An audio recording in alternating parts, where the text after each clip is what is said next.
Hi, ate kong pokpok. Pokpok ka na ba? Naging pokpok ka na ba? Ganyan. Malala ka pa sa spy. Ang tawag dito, yung napapabalitang naging jowa mo daw or kinasal ka daw, ganyan. Siya yung nanakit sa akin kagabi, ganyan.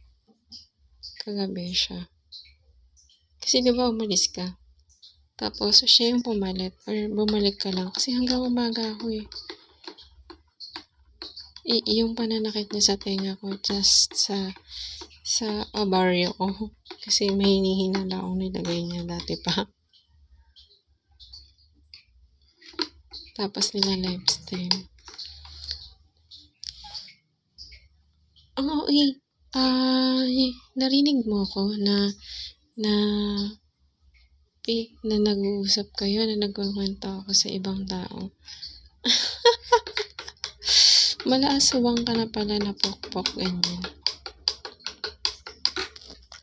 Pinahirapan niya na naman ako kagabi. Baka kala niya hindi nakakamatay.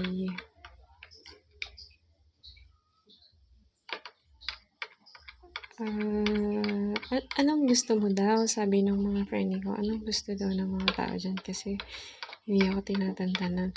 Lumaki ako na sinasaktan mo ako palagi. Makikita mo yung picture ko dati, yung nakabulging yung eye. Akala ko kinagat lang ng something or kinagat lang ng kung ano. Pero ano pala, ginagawa mo pala ako ng kalokohan. Ganyan. So, dapat in-interview ako nung agent na nakatukla sa akin. Kasi hindi din. Ayaw niya. Namatay na yata siya.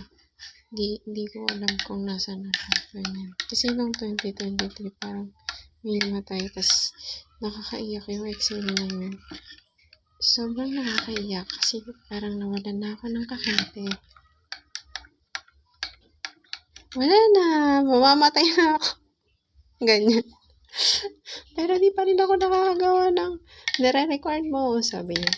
Inaangkin kasi ng pokpok na to.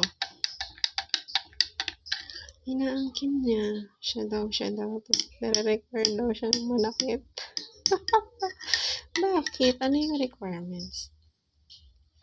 Alam ko yung mga nagkakaso lang yun. Tapos, bale parang ipo-forfeit yata. Or hindi ko alam kasi entitled nga sila, di ba? Na kung sino yung